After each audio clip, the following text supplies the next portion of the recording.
Өнөөдөр бид Монголд болсон эвгүй явдлууд 42 дугаар дугаараа хийх болно. Инх тайвны гүрийг сүнстэй гэж ярьдаг нь хэр үнний ортой вэ? Цаадан хүмүүс зочилж очсон зочдоо ховсдож үлдээдгүү, ирэлгийн илч гэж юу байдгүй гэх мэт сонирхолтой сэдвүүдээр ярилцуулна. Идж уух юм ойртуулаад туулан суугаад таалан сойрхно.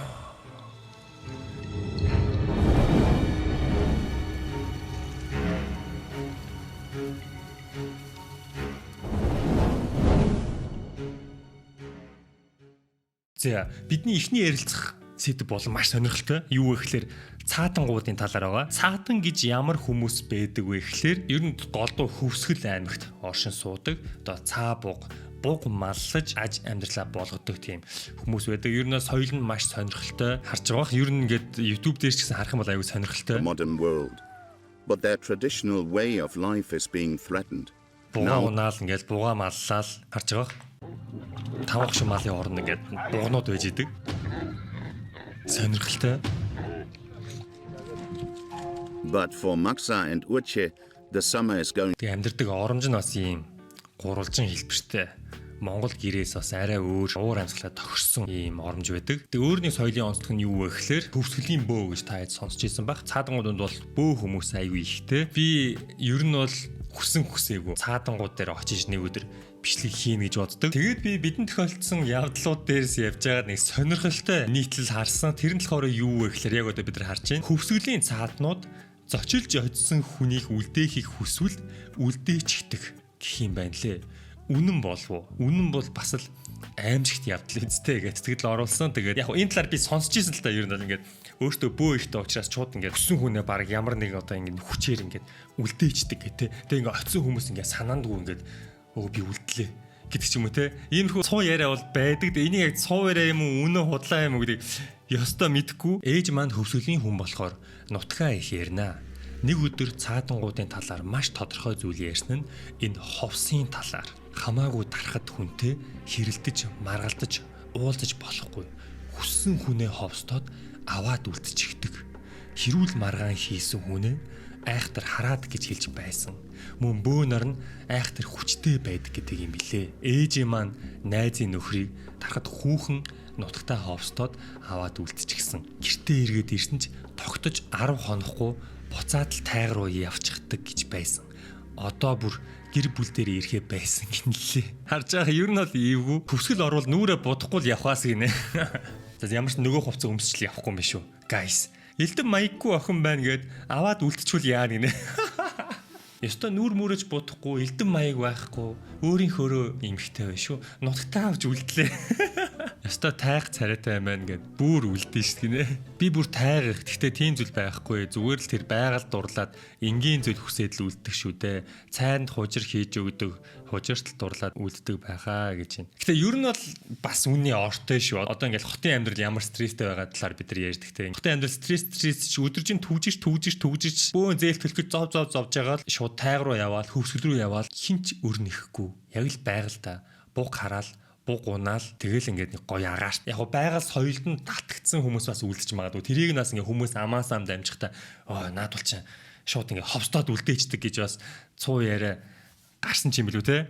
Өнөөдрийн бичлэг Social Pay application-тэй хамтарч байна. Guys, та нарт нэг хэрэгтэй зүйл дуулгаадах юм. Хүнд битгий хэлээрээ заа юу. Та нар байна штэ. Social Pay application-д найзыгаа ураад бэлэн мөнгөтэй болохоос гадна бүр Blackpink-ийн Deadline тоглолт үзэх. Мөн Будапешт болох Counter-Strike-ийн Major тэмцээнийг үзэх эрхийг авна гэд та нар төсөөлтөө. Гайхалтай биш гэж үү? Манай монголцынхан амжилт үзүүлэх юм билүү? Хэн мэдлээ? Хамгийн гайхалтай нь юу вэ гэхээр ямар ч банкны харилцагч Social Pay бүртгүүлээд ашиглах боломжтой байгаа. Нэгээс 20 найзаагаа ураад 90,000 төгрөг хүртэлх урамшуул аваад Blackpink-ийн тоглолтыг үзээд магадгүй Counter-Strike-ийн Major үзэх юм билүү? Хин мэдлээ guys. Та хэд найзгаа ураад найз чинь social play application-ыг хэрэгсэн тоогоор та бүхэн суглаа аавна. Blackpink-ийн тоглолт үзэх 2 аздан байгаа. Social play junior application-аас нэг азныг нь 10 сарын 20-нд тодруулна. Counter-Strike-ийн Major тэмцээн үзэх азныг 10 сарын 31-нд тодруулах болно. Тийм нэрээ guys. Марцнаас social play application-д Tino Charge Power Bank үйлчилгээ нэмэгдсэн байгаа. Social Pay application-аар түрээслэн тохиолдолд эхний 2 цаг үнэгүй байгаа. Social Pay-ийнхаа үндсэн QR кодыг уншуулаад Tino Charge Power Bank ашиглах боломжтой. За тэгээд та бүхэнд ер нь Social Pay application байхад банкны application хэрэг байхгүй. Тийм учраас урамшуулалтаа идэвхтэй оролцоорой. Тэгээд бичлэгтээ эргээд орцгоё. Ингэж шүү. Ээжүүдийн групп дээр нэлээд хэдэн жилийн өмнө нэг эмэгтэй бичиж байсан. 2 хүүхэдтэй гэр бүл байсан. Нөхөр нь найзуудтайгаа хөвсгөл яваад найзууд нь ирсэн ч нөхөр нь ирээгүй. Эхнэр нь нөхрийнхөө эцэг их хинтертэй нь хайгаад очсон чинь би энэ хүнд хайртай гэд нэг эмэгтэйг заагаад тэндээ амьдардаг болсон байсан гэсэн. Хүүхдүүд идрээч асуухгүй. Бүр шал өөр хүн шиг болсон байсан гэдэг юм билээ. Тэгэд нөхрөө авчирч чадаагүй гэж ярьж байсан. Үнэн хуудыг нь мэдэхгүй л юм гэж байна. Норн үнэн ч. Тэр Америк төгссөн эмэгтэйг телевизээр гарч байхад нь хараад яагаад тийм боловсралтай байж төв суурин газар амьдраад юм хийж бүтээхгүй болов уу гэд гайхаж байсан. Учир нь ийм л байж дээ гэж байна. Окей. Оюутан байхдаа жуулчны гайдаар очиж байсан. Жолооч нар тэгж яриад их л айж билээ. Нэг орчуулагч охиныг олон жилийн өмнө ховстоод үлдээж гисэн л гэд яриад байт юм бэлээ гэж. Хийх юмгүй дараагаад байгаа гаруудыг бүгдийг нь хөөгөөд явуулчмаар юм биш үү? Цэвэр агаарт сайхан хань ижилтэй болоод жаргаг гинэ. Тэнд манай олон найз нар үлдсэн дээ. Хөөхий тэгээд зарим нь цаадан болсон, зарим загасчин болсон, хоёр нь бөө болсон гинэ. Хөөхий дээ. Бүр тарифтай хостдог хүн байдаг гэсэн. Япон, Герман бэрүүд байдаг гэсэн шүү. Гэтэ тэр бол юу л ах. Хэрвээ гадаад хүмүүс байвал үнэхээр л түрүүний ярьсан шиг байгальд татагдаад үлдэж байгаа. Хөвсгөл чинь бас л гой байгальтай шүү те. Тайган аялалд авч явна шүү. Jal Trekking Club борлогдохоос бүвэ гэсэн байна. Guys, борлогдмоор байгаа хүмүүс байвал энэ хүн рүү холбогдоорой. Тэгээд тэр тайгад нь гайгүй залуу байд юм уу даа гинэ. Бага шүү guys. Ганц би хүмүүс ер нь тайг руу яваарай заа юу. Зя, энэ саяхны түүх байна. Дүшиг ахаа уншаарай гэсэн байна. Окей. Надад тохиолдсон нэгэн аимшигч гэмээр сонирхолтойч гэж болохоор явдлаа. Хуваалцъя. Манайх хөдөөний айлтаа нэг хавар нутаг сэлгэн буухаар болов. Шин нутаг үнэхээр сайхан. Гол ус арвин, өвс ногоо бялхсан, мал сүрэгч сайн идээждэг газар байлаа. Хамгийн сонин тэр газарт өмнөч одооч ямар ч айл буудаггүй. Манайх хамт өвлждөг айлтайгаа тийшээ буухаар болоход хүмүүс танах тэгээд тэнд буугаас айхгүй байна уу? Зүгээр л юм болоо да гих зэргээр ярьцгаадаг байв. Би тэр үед жаахан байсан болохоор хүмүүсийн яриаг чонтой холбоотой л гэж боддог байлаа. Эхэндээ бүх зүйл сайхан л байлаа. Манай хажуу айлд миний үеийн нэг хүүн байсан тул бид өдөр шөнөгүй хамт тоглодог байв. Хаяа өлсгөөрөө л гэртээ орж идэх юм амсаад буцаад гадаа гардаг байсан юм. Нэг өдөр тоглож байгаад өлсөөд гэртээ боорцог идэхээр орлоо. Манайх 5 хүүхэдтэй. Би 2 эгч, 1 ах, доороо нэг эрэгтэй дүүтэй. Би өөрөө эмэгтэй. Гэрт ороход том эгчийн царай бараачихсан. Ээж аав 2, эгчийн 2 талд суучихсан. Дүү маань уйлчихсан. Ах маань харин хажууд нь сахилгуунуудээр жумалзан суугаа харагдлаа. Би ч та хэд юу хийгээд байна? Хов базаад байгаа мó да гэж хідэн хорон үг шидэд хідэн боорцог аваад гэрээсээ гарлаа. Харин дунд игч маань гэрийн гадаа сууж байв. Би энэ хит чинь яачихсан юм бэ? Юу болсон гэхэд игч сая агаа дүү игч 3 үхрээ хураахаар явсан. Ах анаа дүү хоёрыг үлдээгээд мотогоо унаад уулын бэл рүү хүлээж байгаарай. Ах нь үхрээ хураагаад ирнэ. Та хоёрыг миний мото дийлэхгүй байна гэд яваад өгсөн гэж хэлв. Игч дүүгээ зугаацуулаад сууж байтал гутлынх нь үдээс тайлагдчихв. Тэгэд хажууд нь байсан нэлээд урт том тэгшхэн чулуун дээр суугаад гутлаа үдэж байхдаа чулуу руу харахад эс Мөнхбат 1993-аас 2015 гэж бичээстэй. Хажууд нь 4 цагаан чулуу тавьчихсан. Хүний гавлын яс хөвтөж байлаа. Тэр газар гэрээсээ нилээ зайтай байсан болохоор эгч маань тэр чулуунаас холдож дүүгээ тас тэврээд мэддэг бүх маань мэдснэ уншсан гисэ. Дүүд минь ямар нэг юм харагдаагүй байгаа. Янз бүрийн муу юм шүглээгүй байгаасаа гэж бодоод айж сууж байтал ахч иржээ. Гэрлүүгээ буцах замдаа эгч болсон явдлаа ахад хэлтэл ах инээгээд шоолоод өнгөрсөн гэдэг. Тэгээд гэртээ ирээд ээж аав хоёрт болсон явдлаа ярьж байхад би орж ирсэн юм байна лээ. За окей. Ойлголоо. Яг ингэ саяын явдлыг ярьжсэн чинь сая манд хүн орж ирээд тэг ингэ царайн сонирн болцсон ах нь ингэ жумцаад bijсэн байж тээ шоолоод. Окей. Орой унтах цаг болж орд дээрээ засаад ээж аав бид гурвал сэрүүн бусд нь унтчихсан байлаа. Гэтэл ээж аав хоёрын ярьж байгаа нь сонсогдов. Хүүхдүүд мэдчихсэн юм биш байгаа. Айж хавгүй байгаа гэхэд аав хүмүүс л айж бэргэж байдаг болохоос ууг нь хоргүүлдэ. Гайгүй байхаа гэж хэлхэн сонсогдов. Маргааш нь манад нэг танихгүй хүн ирээд дуран зарах гэж явж байгаагаа хэллээ. Бид авахгүй гэсэнд тэр хүн яваад өв. Тэр шөнө би хар дарууг нь зүүдэндээ манай гэрийн гадаа нэг богоон ирчихсэн зогсож байв. Би сонирхож очиод богоонд орж эн тентгийг нь харж яваад нэг купений хаалгыг онгойлгосон чинь цуснандаа хутгалцсан толгоон тасарчихсан хүн газар хөвтөж байхыг харав. Би шууд ойрлоод урт богооны хаалга руу гүйлээ. Гэтэл нөгөө толгойгүй хүн араас минь хөөгөөд ирэв. Би арай гэж хаалгыг нь олж гартал гадаа тас харанхуу аадар бороо асгарч байсан. Би гэрлүүгээ гүйсэр байсан ч эргэж харахад яг байсан газар дээр л байгаад хөлмөнд хөдөлдөггүй их л тарчилж байлаа. Нэг тиймэрхүү зүүднүүд байдаг шүү дээ. Ингээд яг ингээд хөдөлгөхлөөр ирсэн ингээд альфта хөдөлж өгөхгүй. Тэгтэл богоон руугаа эргээд харахад хаалгаар нь тэр тасарсан толгой өнхөрч гарч ирээд миний урд ирээд тогтчихсон. Доошоо хартал тэр толгой ээжийн толгой байх тэр. Ээжийн толгой над руу "Чи ээжтэй туслахгүй яаж байгаа юм бэ? Ээж нь өвчглээ шүү дээ" гэж хэлв. Би ээж надаас тусламж гуйж байхад би зүхтаагаад ээжигээ алдчихлаа гэж бодоод толгойг нь тэврээд уйлаад байна гэж зүудлээд зочиж сэрв. Сэртэл манай гэрийнхэн бүгд босчихсон. Би гэртээ ганцаараа гэр дотор саарл утаа дүүрэн ээж арц хүч хасаагаад зул өргөөд аргал уугалчихсан байлаа. Тэр утаанд би бараг л амьсгал боогдох шахав. Гялс босоод хуцаа өмсөд гадаа гарсан чинь аав дуран бариад юм харж зогсож байлаа. Аавын дурандаж бөө зүг рүү харвал манахаас 600 м хэртэй зайд нэг хүн шиг юм хөвтөж байсан. Ааваас асуудал "Хүн тавьчихаж" гэж хэлв. Хэсэг хугацааны дараа би нөгөө оршуулгын газрыг харвал нохой шувуу идээд цуснд тутгалдсан бүхэлдээ улаан болчихсон байлаа. Сонирхол татаад дурандаж харсан чинь шувуу нүдийг нь ухаж идчихсэн. Нүүр нь яг над руу харчихсан байхын тэр царайг хараад зүүдэндээ харсан цуснд хутгалцсан толгой мөн хэд хоногийн өмнө дуран зарах гэж орж ирсэн ах хоёр зэрэг бодогдов. Үнэн дээр тэр оршуулга нөгөө дуран зарах гэж орж ирсэн хүнийх байсан юм байна л.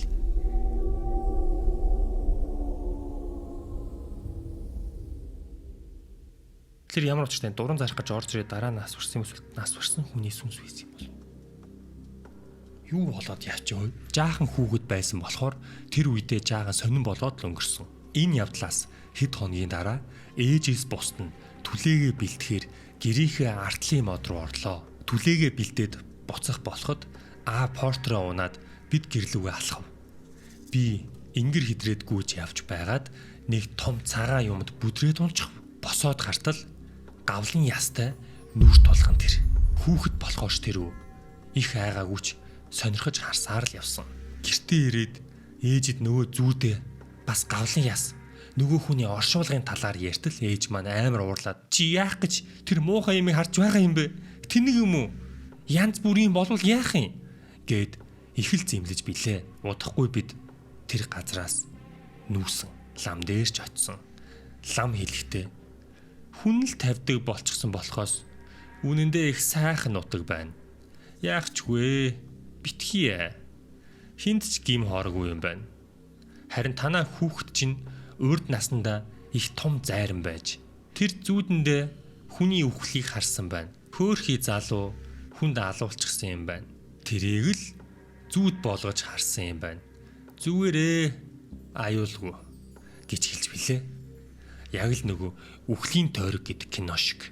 Одоо бодоход үхсэн хүнээс илүү амьд хүн илүү амар санагддаг. Хид нурсан бол уучлаарай. Амьдаал зэгцтэй бичих гэж хичээлээ шүү. Ер нь бол зэгцтэй байна. Хайрцангууд зэгцтэй биш үү? Үхлийн тойрог гэж ямар кино төглөө юм. Гэвэл үзэж лөө. Ярьж лөө. Сайн баха. Аав шоронгоос суллагдсан байна лээ. Би өгч байж л энэ бүх зовлон арил. Би нэг үзэж санагдах юм. Цаг хугацаа, орон зайг үл хамааран тэд чамаа дагч байна. Үзчихсэн байна. Хэдүүлээ бичлэг хийжсэн шүү дээ. Бүр бичлэг хийжсэн санагдаад байгаа юм. Би чамд хэдээд байна. Би үхэл зүүдлээд байна. Энэ гэсэн ч бас зэвүүн шүү те. Тэгээд үзчихсэн. Ер нь бол хөөрхөн. Тэр дуран зардаг хүн танаа нутгийн хүн байсан юм уу гэсэн чи үгүй ээ, өөр нутгаас явж байсан гэсэн. Их нилээд олон тооны дурантай явж байсан. Тэгээд ихэнхийг нь зарчаад нутаг буцах гэж байхад нь хүмүүс алаад хамаг мөнгийг нь аваад явцсан гэсэн. Ямар амар юм бэ те. Дуран гэх мэт юмнууд зардаг, баруун аймагуудаар явдаг явуулын хүн их байдаг юм билээ гэж. Окей. Одоо л ерөөхдөө ойлголаа. Ер нь бол бас хөөрхөн түүх байна. Энэ сонирхолтой пост байна. Ингээд хүн өөхөх төрхөөр эрэлгийн илж ирдэг гэдэг юм шиг бодогдсон. Би 3 удаа ийм юм сонсож байсан. Нэгдүгээрт манай эмээ 80 наснда нас барсан л та. Өнгөрхөөсөө хэд хоногийн өмнө над дээр сая 2 хүн ирж уулзчаад явлаа гэж ярьж байсан. Бид нар гайхаад хөрчөрсөндөө буруу юм ярьж ийн гэж бодож байсан. Хоёрдугаарт таньдаг хүн минь бас зүгээр байжгаад өнгөрсөн л тоо. Надад 3 хоногийн өмнө шүн зүүдэнд 2 хүн орж ирээд чамайг авч явах цаг нь болсон гэж ярьлаа гэж надад хэлж байсан. 3 хоногийн дараа унтсан чигээрээ өнгөрсөн. Эвгүй те. 3 дугаарт ажлын газрын ахын ах нь бас өвчтөе хэвтрийн хүн бас 2 хүн орж ирээд юм ярьж байгаад гараад явчлаа. Нүрээ надад юурээс харуулсангүй гэж ярьж байсан гэсэн удалгүй өнгөрсөн. Эвгүй те бас яа. Хэдүүлээ гэхдээ энэ пост биш байхаа. Арай өөр явдал хэдүүлээ өнгөрч санаж нөө ингээд унтчихсэн чинь 2 хүн орж ирсэн ингээд одоо цаг нь болоогүй авч авах юм яах юм бэ үлдээчихээ гээл нэг 3 хүн жилүүдээ яриад байсан. Зэвүүн түүх байгаа. Ер нь ийм түүх ер нь нэлээд сонсч ирсэн. Ингэж шít хүн нас барах үед 2 сүнсэн хүн ирж сүнсийг нь биенээс нь гарахт нь тусалж газарчилж дагуулж явсаар сүнсэн ертөнцөд тавчирдаг тухай тэр номноос уншиж байсан гэж юм. Ямар ном бол гэсэн чинь Шведенбург гэдэг хүний бичсэн амьдралын дараах нууц гэдэг нэртэй цэнхэр хавцсны ном монгол хэл дээр байсаа гэж. Манай эмээ нас барахынхаа хэд хоногийн өмнө намайг дуудаад сая над дээр эрлэгийн илж ирээд явлаа. Удахгүй ирж авнаа. Одоо болсон гэж хэллээ гэж байсан. Тухайн үед эмээ маань хэвтэрт байсан. Тэгээл удаагүй өнгөрсөн. Бас хамгийн сонин нь намайг 3 цагт ирж аавна гэсэн гэж хэлээд яг л шөнийн 3 цаг 00 минутанд имлэгтэр өнгөрсөн. Тэр үед л үнэхээр байдаг юм байна даа л гэж бодогдсон доо. Йоо. Ийм сасгаар гинт ингээд даарч гарч юм шиг арсны шар үсгийнд босхын. Үнэхээр байдаг юм билээ. Ихэн бичмээр байгаа ч хууг гашуу минь дуусаагүй учир дараа бичиж гэж гин. Намайг 2 дугаар ангид байхад аа маань би тааруу нилээ хэд хонж үлээ. Нэг өдөр хичээлээсээ ирээд хувцас солиод цайгаа уух гэж байсан чинь саяны орж ирсэн 2 хүнд цай өвлгүү гаргачихлаа. Холоос явж байсан. Ямар амар юм бэ гэд намайг аашлаад байж үлээ. Гэрт дүү аав бид 3-аас өөр хүн байгаагүй. Дүүч хүн орж ирээгүй гэсэн. Тэгээд орой болоод гэрийнхэн цугларахад бас нөгөөдхөө ярьсан. Тэгээд гудсан доогуур бичиг хийгээд явсан гэд баахан хайлгсан ч ямар ч бичиг байгаагүй. Тэр шүн аа маань хизээч сэрэлгүүгээр унтаж билээ гэж байна. Ямар сонь тохиолдлууд вэ те? Арай чи ийм их байдаг гэж бодсонгүй. Нөө эрлэгийн илч гэдэг нь л байх та бодвол. Ингэж энэ урт коммент байна. Сүл дуунвал тэр ирчмийн цоорхон судлаар хар юм гүн. Тэгээд зүүдэр ирж гүн бат сэтгэл зүйд нөлөөлөөд батаараа үхэх юм байна гэх айдас итгэлээр нь өөрийнх нь амийг өөрөөр нь тавиад туулгана. Энэ бас тийм үн те. За энэ нэг зүйл болохоо байлаа гэд засал ном хар бурууг залруулах арга хайгаад эхлүүл засран тэмцэн бас засал хийлгэсэн итгэл сүсгээрээ эргээд цоорхоогоо бөглөж насны хувиа ахин ихсгэж амьдрна. Яг нөгөө юу санд орч хэдүүлээ нөгөө сүүл зайран залуугийн ярьсан подкастн дээр хэсэгдэл нөгөө хийсэн штэ. Засал хийлгээд ингээд засал хийлгэсэн гэсэн итгэлээрээ бас ингээд аюу их юмыг ингэж нөхдөг гэж те, эсэргээд гэж те. Энэ дээр болохоор ингэсэн байна. Зарим нь би өөх юм байна гэд муу ёртой илрэл тэгээд л үхэн. Эсэргээрээ авах гэж ирсэн юмтай алалцаар байгаад ялж дуусав гэж зүүдэлж тэмцэж чадвал далд орчлын тулаанд ялалт байгуулж хүний орчлондоо сэрхтээ ялсан гавьяатай урам зориг дүүрэн сэрдэг. Санах, сэрэх, ухаарах, тэмцэлдэх тухай сэтгүүн учир их. Эндтэй зөвүүн битсэн байх шүү. Хэвтэрт байгаа хүн өөрөө үхэх одохыг хүсэхгүй өвчнөтэйгээ тэмцэлдэж байгаа бол зас домн, суг, нэмгэн арьстай газруудыг нь арц аргалаар үлээж утаад бүсийг нь нутгийн аргал утаа галд ариулж тэр дорн хийж малгайг бас өндөрт байлга доош харуулж хөвтүүлээд уул гарын алга ба нүрийн бүлээн сүүгээр арчиж өгнө. Энэ хүний 5 тойл болно. Нүүр, зулай, тэнгэр оршихуй, гарын алга, буян нүглийн тойлт хөлийн уул их газар усын тойлт гэж үздэг.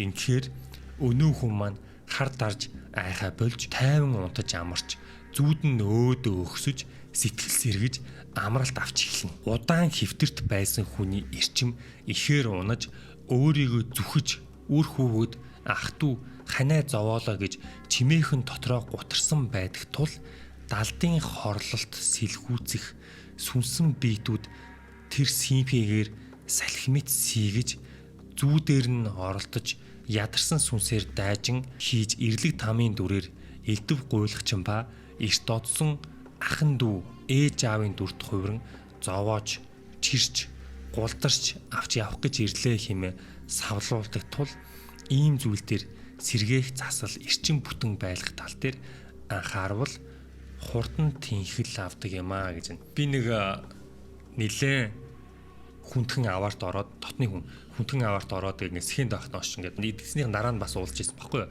Тэгж яхад ингээд надаа ингээд яг тухайн үед бол мань хүн бол өөрөө ингээд тэрийг ингээд өвчин намдаах одоо бодисын юу гэж үздэг. Гэхдээ өөрийнх нь ярьж байгаагаар бол өөрөө ингээд махан биенээсээ гараад ингээд сүнсэн биен ингээд зүгээр ингээд сэхэнд байхдаа штэ эмнэлэг дээр сүнсэн биен ингээд гадуур ингээд явж мавал хүссэн газар очиж мочоод яг нэг астрал аялал маял гэж байдаг. Бас тэр ч биш магадгүй те. Тэгж ингээд явж яагаад ингээд амар сонин зүйлстэй учирж аваад ингээд орж ирсэн гэж ярьж ирсэн баггүй юу. Тэгээд энэ минь ч гэсэн магадгүй ингээд тэр одоо тухайн хүч одоо өөрийг шалгадаг ч юм уу те. Тэгээ ингээд явж жаад за би хүчлээдэ гэж бодоод эсвэл ингээд гэж бодох юм бол нас бардаг ч юм уу те. Нэг тиймэрхүү учраас байж болох юм те. Нөө кино миноноор зүүдэндээ ингээд бодолдоо ингээд тэмцэж байгаа л ялсан чинь ингээд ялсан хүмүүс амьд гарт. Alice in Borderland дээр бас ингээд бөөнөрөө ингээд одоо зэхэнд байж байгаа те ингээд дотроо ингээд уралдаанда төрүүлснүүд ингээд амьд гардаг те. Зүгээр тэрнэрхүү бас нэг утга санаа харагдаж байна. Үний юм бэлээ. Манай өвөөд бас тохиолдсон гэрлүүн яваад ороход сая ирлэгийн илчээс нуугдчихлаа гэд юмн доороос гарч ирж үлээ. Ивгүй те яалч хүн юм хардсан бах та цаг нь ойрцсон хүмүүс. Ивгүй те түшиг уушиг уншиж байна уу байж. Энэ нэвтрүүлэг дээр бодит кейс ярьсан байдаг гэж энэ ямар нэвтрүүлэг юм. Амар яриа. Ток шоу. За амар яриа гэд ток шоуор энэ талаар ярьсан юм байна. Та хэд хүсвэл бас энэ талаар тухтай сонсч болох бах 50 минутын урттай юм байна. Манай өвөө нас барахын өмнө шүн унтаж байхад нь хар хувцтай хүн гэлүү шалдан хүнч гэлүү харцсан зогсож байсан гэсэн. Имээ харчгаад настай хүн учраас энэ хүнийг удахгүй авч явхандаа гэж бодсон гэсэн. Тэгээд майн мисмээ уншаад дахиад харсан байхгүй болсон байсан гэсэн. Нэх удаагүй өвөө маань дэлгүүр явж байгаа замдаа зүрхэн хаагдаад нас барсан да гэж байна. Өмнөх хэдүүлээ ярьсан нөгөө зайран залуугийн ярьсан дээр та хэд бас санаж байгаах. Ингээд нас бархан төгсөн хүмүүсийн одоо ингээд шунал нь эсвэл өвчтэй хүмүүсийн ч юм уу шунал нь ингээд байдгүй учраас сүнсэн бие аюу хүчтэй болоод тэгээд иймэрхүү юмнуудыг ингээд илүү хүчтэй хардаг болдог гэж ярьж исэн. Тэр яриатай бас нэлээд ойртохоор одоо явдал байна. Хураах ёстой буянгаа хураасан хүмүүс хэрлийн илж ирж авч явдаг гэж уншиж байсан юм баа гэж байна. Сонирхолтой те арай нэг буянтай болохоор иргэлийн илч хүртэл хүргэж өгж байгаа юм болов уу тусалж тийм байж болох уу?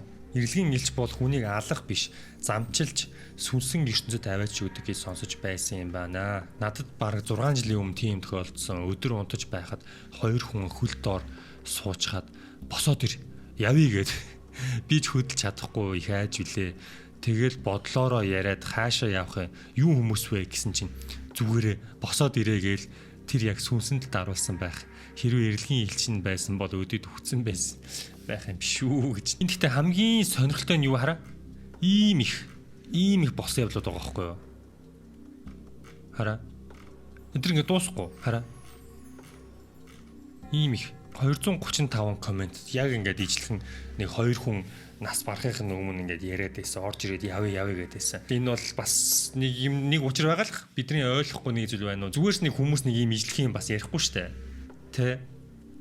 Сонирхолтой. Гол нь тэр 2 хүндээ яаж жоохон байж яагаад явъя гэж хэлдэм бол мэдсэн бахт идэхгүй баха. За юу ярьчих боли. Дараагийн түүхэнд оръё. За дараагийн түүх. За өөрт тохиолдсон нэг юм бичье. За бараг 15 жилийн өмнө юм уу да. Ямар ч л байсан. Нэх их бороотой зунал байсан юм. Найзуудтайгаа баахан дими тинээд нилээд орой боллоо. Автобус зогсчихсон. Мөнгөч байхгүй байсан болохоор бар судалдааны төвөөс ахуулаад 19 дугаар хороолох хүртэл нэг эмэгтэй, нэг эрэгтэй найзтайгаа гуруула ганц охиноо гэрт нь хүргэж өгөх гээд алхаж өглөө. Амар бороо орж байсан. Ямар л байсан ганц охиноо гэрт нь оруулаад өгчлөө. Тэгээд харих гээд инх таймны гүүр гарах гээд хоёулаа мар гээд буу халаад ядж байхад бороо улам ширүүсээд гүүр өгсөөд цааш нь уруутах гэж байхад тэр цаанаас нэх өргөн хар шорт подуулгатай нөхөр нилээ даарсан бололтой. 2 гараараа өөрийгөө твэрчгсэн алхаад ирж явсан юм. За инх таймны гүүр чивлээ сүнстэй газар гэдэг үлээ. Бид хоёр ч тоосонгүй. Доошоо хараад юм хумаа ярьж яваад зүрж өнгөрөхдөө хальт харсан чинь амар том нүдтэй. Нүднийхэн цагаан нь битүү цус хурчгсан. 2 гараараа өөрийгөө твэрчгсэн. Хумс нь урт зузаан хар. Тэгээд яг надтай харт тулгараад би зөцсөндөө золтоол ойрлцохоогүй. Манай найз ч бас айсан болтой. Чимээгүй болчихлоо. Хоёулаа юм дуурахгүй бараг 100-200 м алхаж байтал би бүр пачуураад нэг л ойрлмоор санагдаад ёост юу харчваа гэд ойролтол манай найз харин "Ти юу эсэл" гэж байна. Тэгээд эргээд харсан чинь яг арт тал дагаад явж байсан бэ дээ юу.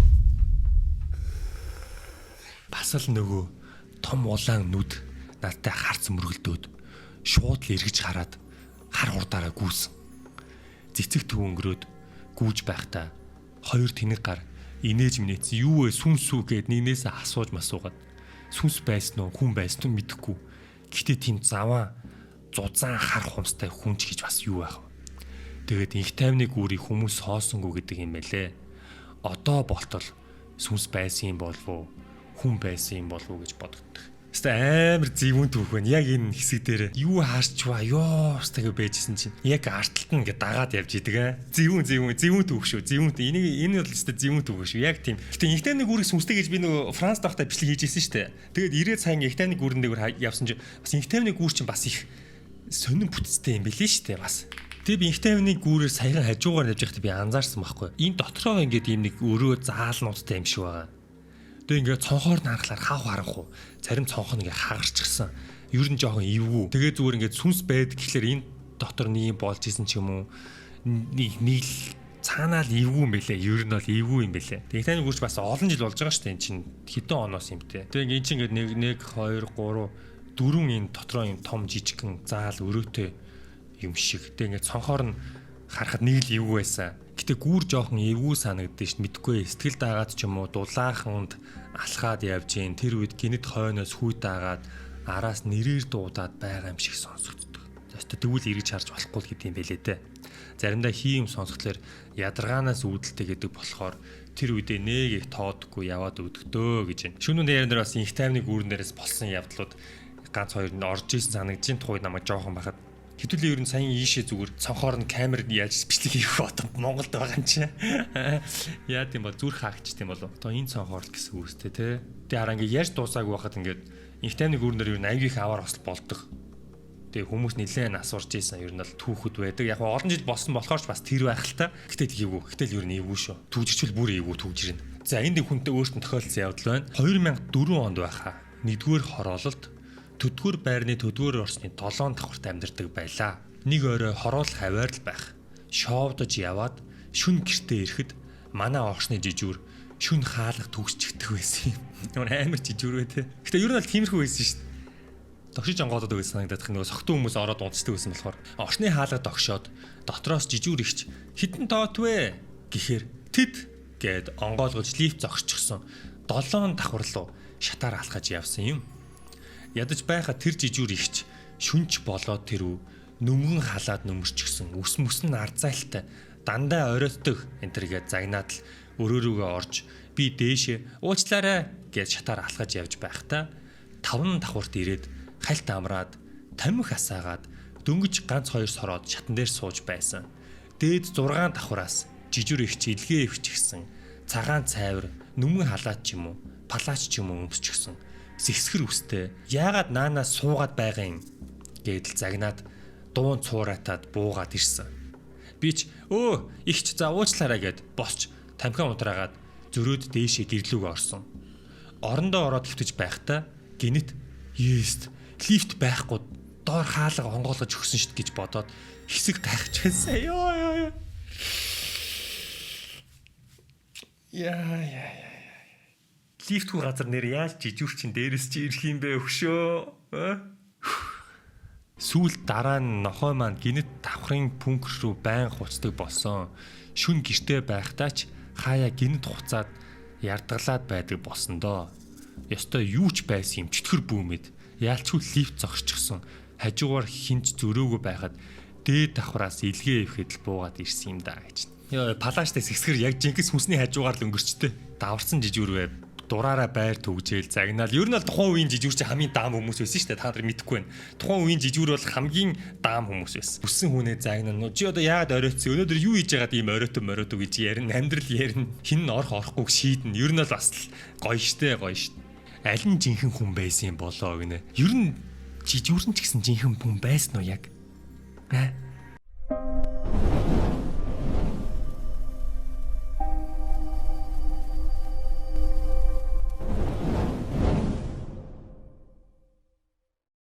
За тэгээ өнөөдөр хэдүүлээ нэлээд сонирхолтой постуудыг харлаа. Тэгээд зарим нь богинохон мөртлөө амар зэвүүн юм эргэлттэй постууд уншлаа. Нэлээд сонирхолтой байлаа. Тэгээд та бүхэн үргэлжлүүлэхийг хүсвэл лайк хийгч, эртээ бүртгүүлээрэ сонирхож магадгүй гэсэн хүмүүстэй шеэр хийж хуваалцаарай. Тэгээд хандлт лайк 2 ингэж гоё өндөр хിവэрэ байгаа гэвэл хэдүүлээ үргэлжлүүлэх болно. Тэгээд дараагийн бичлэг уулзлаа. Түр баяртай guys.